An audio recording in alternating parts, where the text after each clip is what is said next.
Bom dia, professor, demais amigos. Nós somos o 11º seminário a ser apresentado, com o tema Vícios da Citação, adentrando na nulidade relativa e absoluta, conforme a doutrina e jurisprudência.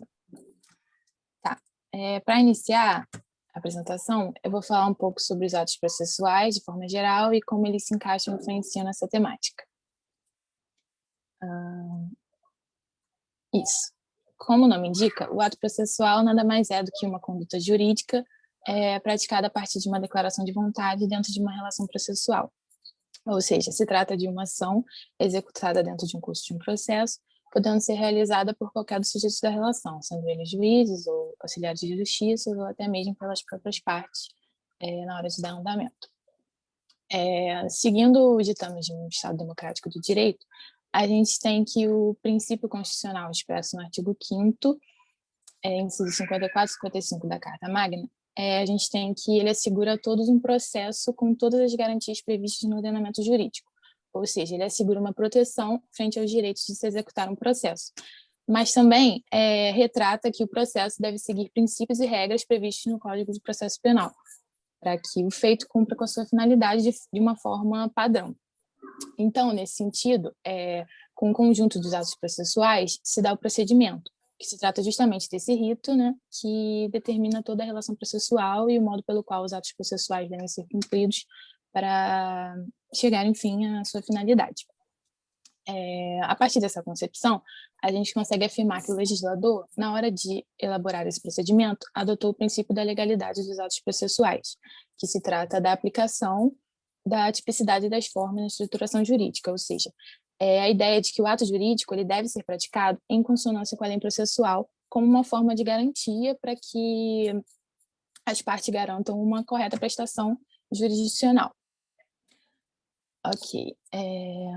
Dessa forma, então, com a formação de um modelo, né, de um rito jurídico a ser seguido, surge a necessidade para que haja no ordenamento jurídico regramentos básicos para as invalidades dos atos processuais.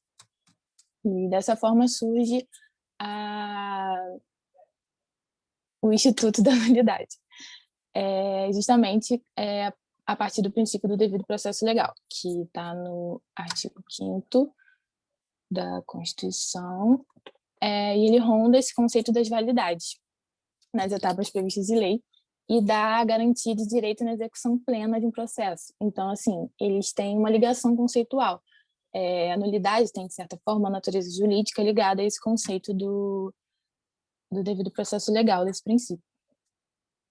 Então, a nulidade, que está prevista no artigo 563 ao 573 do Código de Processo Penal, são chamados vícios processuais, ou, por alguns doutrinadores, de atos processuais imperfeitos no processo penal, e podem ser compreendidos em 4 espécies, que eu vou destrinchar um pouquinho aqui agora.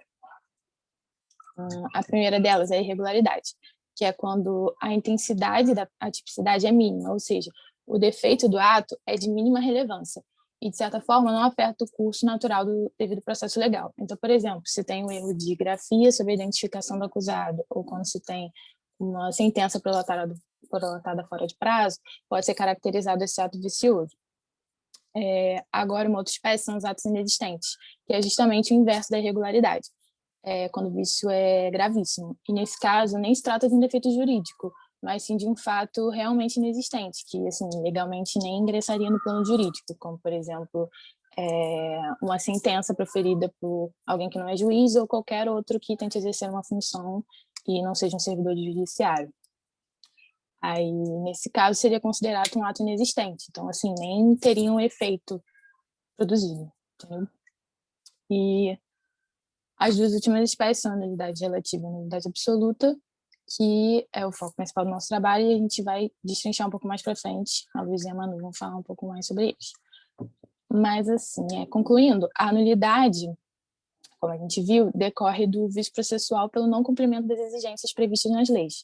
Essas exigências ela têm como finalidade justamente manter essa formalidade do processo penal e parear as partes para que seja gelado um princípio e formas corretas de se desenvolver o processo. É isso. Agora, falando um pouco mais a fundo sobre as nulidades, eu vou falar sobre a nulidade absoluta, né? E, no caso, o que é a nulidade no geral? Nulidade é qualquer ato que atrapalhe o andamento do processo, né? É um ato vicioso que atrapalha o andamento do processo, mas ele, ao mesmo tempo, ele é a sanção que vai ser imposta a esse fato. Ou seja, ele tem um duplo caráter, né? A nulidade ela pode ser tanto ato vicioso quanto a sanção, e os casos de nulidade estão dispostos no 564 do Código de Processo Penal. Pode passar, Bela, por favor. Então, como a Manu mesmo falou, a gente tem uma tradicional classificação do ato viciado, que, como ela disse, as irregularidades são os vícios mínimos que não atrapalham o curso do processo, nem geram prejuízo, e a inexistência são os atos que realmente não existem, que eles não existem dentro do plano jurídico. Entrando dentro do aspecto de nulidade relativa e absoluta, como eu vou tratar da parte da nulidade absoluta, eu vou um pouco mais a fundo e vou deixar a parte da nulidade relativa para a Manuela discorrer mais sobre o tema. Mas falando sobre a nulidade relativa, ela é basicamente aquele vício que é sanável, ao contrário da nulidade absoluta, que é aquele vício que ele não é sanável, ele infringe diretamente ou indiretamente normas constitucionais e ele atinge o interesse público. E, por isso, ele é considerado como um defeito muito grave. Pode passar, Bela.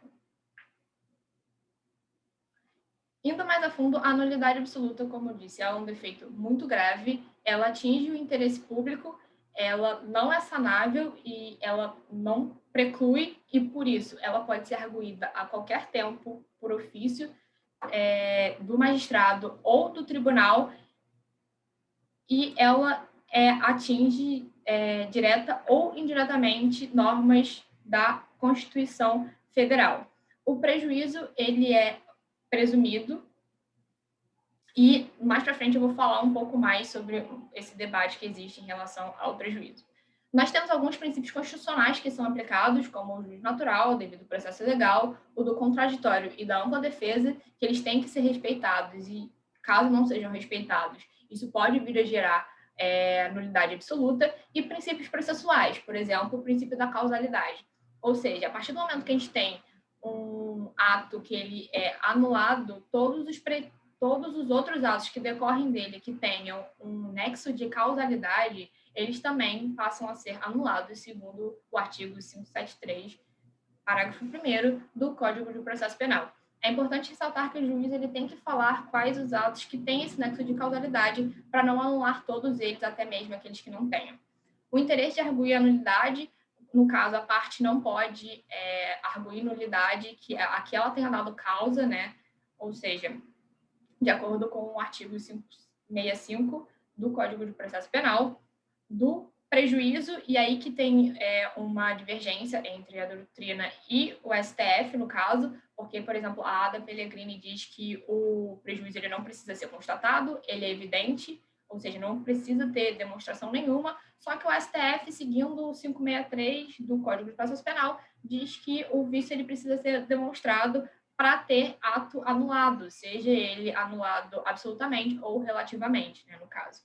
E, como eu disse, da não preclusão do pronunciamento de ofício, como ele não preclui, ele pode ser arguído a qualquer tempo de ofício pelo magistrado e pelo tribunal. Pode passar, Bela. E aí, como o 564, ele instrui sobre os casos de nulidade, né, é importante ressaltar que ele não é taxativo, ou seja, se existirem casos de nulidade que estejam fora desse rol, eles também podem ser aplicados. Como são muitas alíneas do inciso 3, é importante ressaltar que nesse trabalho a gente vai enfatizar a linha E do inciso 3 por tratar da citação em específico, e agora a Manuela vai falar mais sobre a nulidade relativa. Pode fazer a slide, Bela.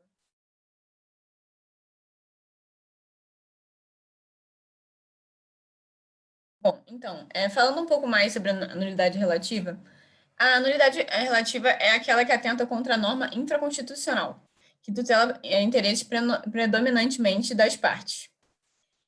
Sobre elas, duas são suas características fundamentais. A primeira é a comprovação do prejuízo. Segundo a doutrina, enquanto o prejuízo é presumido nas hipóteses de nulidade absoluta, o reconhecimento da nulidade relativa está condicionado à comprovação do prejuízo pela decorrente da inobservância da forma prescrita em lei. A segunda característica seria a arguição oportuna sobre pena de preclusão e consequente convalidação. Diversamente da nulidade absoluta, ela não pode ser arguída a qualquer momento, devendo ser arguída no momento oportuno, sob pena de preclusão e consequente convalidação da nulidade. É o que ocorre, por exemplo, com a incompetência relativa decorrente de competência territorial, que deve ser arguída por ocasião da apresentação da resposta à acusação, sob pena de preclusão temporal. Como se percebe, a nulidade absoluta e a nulidade relativa são muito diferentes, justamente porque na nulidade absoluta tem esse interesse público, enquanto na nulidade relativa tem um interesse privado, são normas infraconstitucionais e não constitucionais, o que é exatamente por isso que a gravidade é um pouco diferente e enfim, resultando nessas regras diferenciadas e específicas da nulidade relativa. Bom, pode passar o slide, Bela.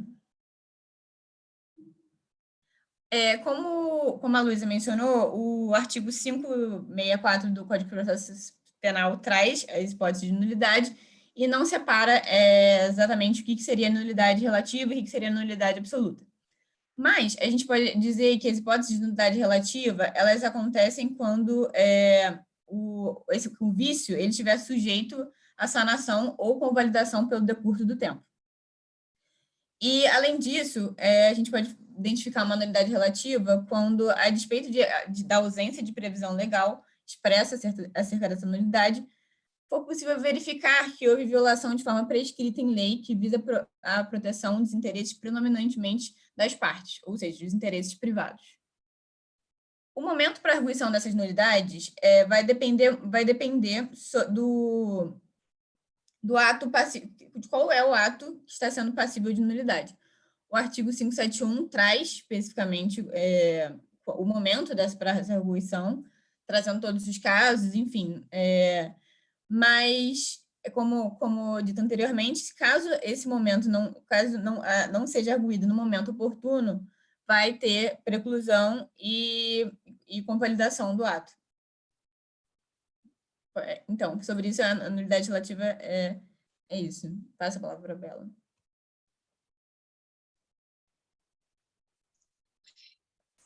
Bom, eu vou falar mais especificamente sobre a linha E do inciso 3º do artigo 564, que dispõe sobre a omissão referente à citação do réu para ver se processar o seu interrogatório quando presente e os prazos concedidos à acusação e à defesa.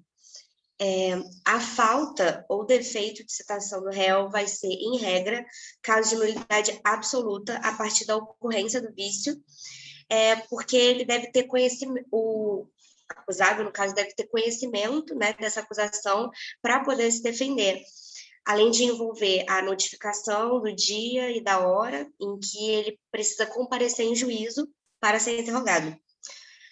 Se trata, com efeito, de hipótese de nulidade absoluta, porque abarca a situação em que a violação ao princípio processual robusto do devido processo legal e os princípios da ampla defesa e do contraditório.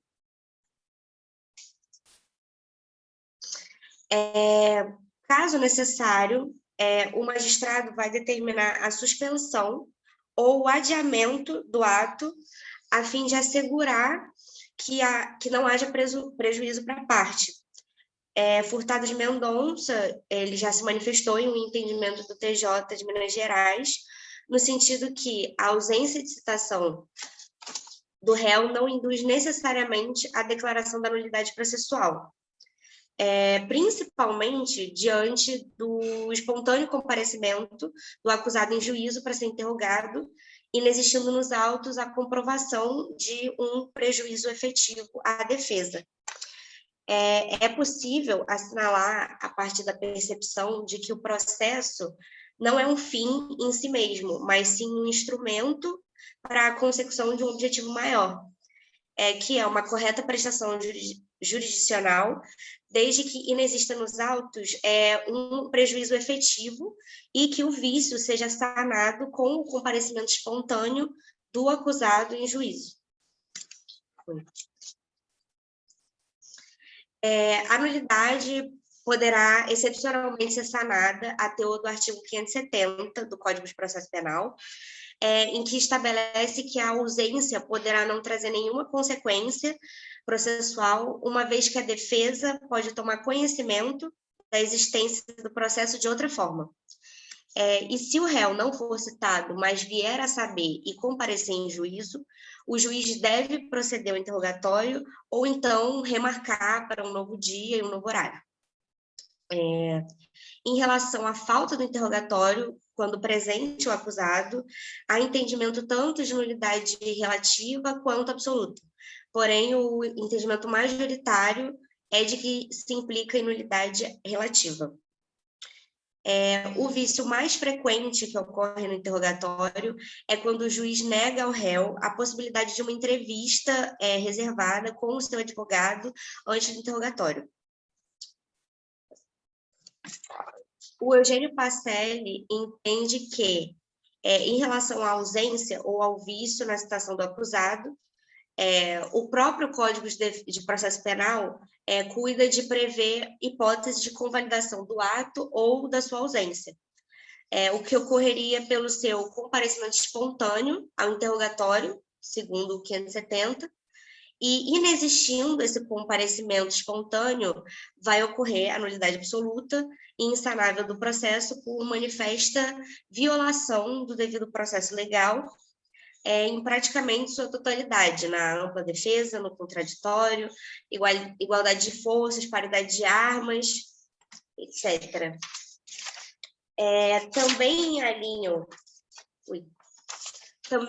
ao diploma processual penal vigente, entende que a não realização injustificada do interrogatório, ou seja, a não renovação do ato quando o réu não tiver comparecido por um motivo justificado, é causa de nulidade absoluta do processo, pois traduziria um cerceamento de defesa.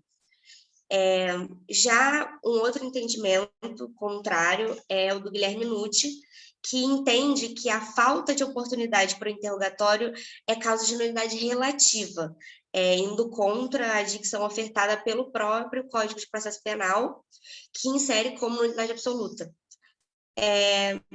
Caso o magistrado, estando o réu presente, deixar de conceder a oportunidade de ser interrogado, o que não se traduz em uma obrigação de comparecer ou mesmo responder os questionamentos formulados. Vale também mencionar que o acusado possui o direito ao silêncio sem ser um motivo de nulidade, um motivo pelo qual ele pode querer não ser interrogado.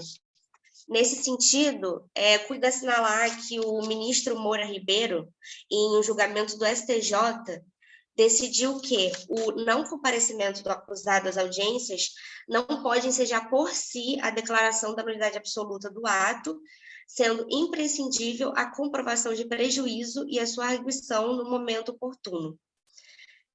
Igualmente, há que se reconhecer a falta de intimação ou ainda a supressão de prazos para as partes, serão consideradas como nulidade absoluta do processo, sobretudo em relação à defesa, notadamente em decorrência da dicção contida no âmbito da ampla defesa.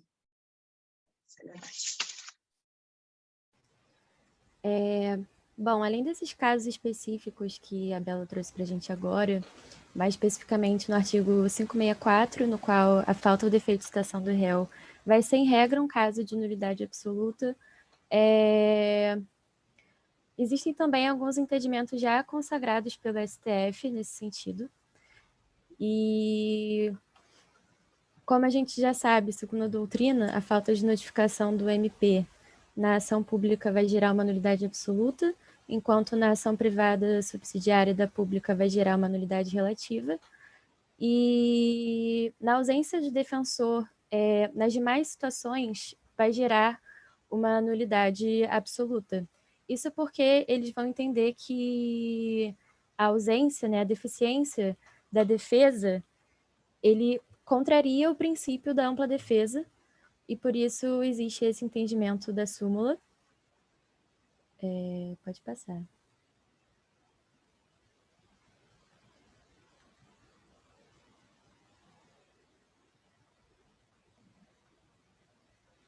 Aqui tem o julgado, e aí, enfim, como dizia essa súmula, Peraí, você pode voltar um pouquinho, Bela? Porque eu esqueci de falar uma coisa. Então, a falta da defesa, a deficiência, ela vai constituir uma nulidade absoluta, mas essa nulidade só vai se efetuar se houver o prejuízo comprovado. E aí, por isso, eu trouxe esse julgado aqui. Pode voltar. Em que o prejuízo foi constatado, então por isso se deu a nulidade, nesse caso foi um habeas corpus. E como diz aqui, no processo penal a falta de defesa constitui nulidade absoluta, mas a deficiência, novamente, só vai ser anulada caso houver o prejuízo comprovado para o réu. Pode passar. A súmula 156, ela vai dizer que é absoluta nulidade do julgamento por falta de quesito obrigatório. E aí são casos como, por exemplo, falta de pelo menos 15 jurados para a constituição do júri, isso configura nulidade absoluta. Falta o defeito no sorteio dos jurados, no conselho de sentença, ou falta de defeito na elaboração dos quesitos e nas respectivas respostas. Esses casos aqui, de falta de acusação da defesa, na sessão de julgamento, falta de sentença e falta de recurso de ofício, ele não necessariamente vai se tratar de uma nulidade absoluta, mas ele vai impedir o trânsito em julgado da decisão até que ocorra a remessa necessária. E aqui também tem o julgado no sentido dessa súmula, 156, no qual, enfim, se comprovou, né, que houve defeito nos quesitos obrigatórios, então, por isso se deu a nulidade nesse caso.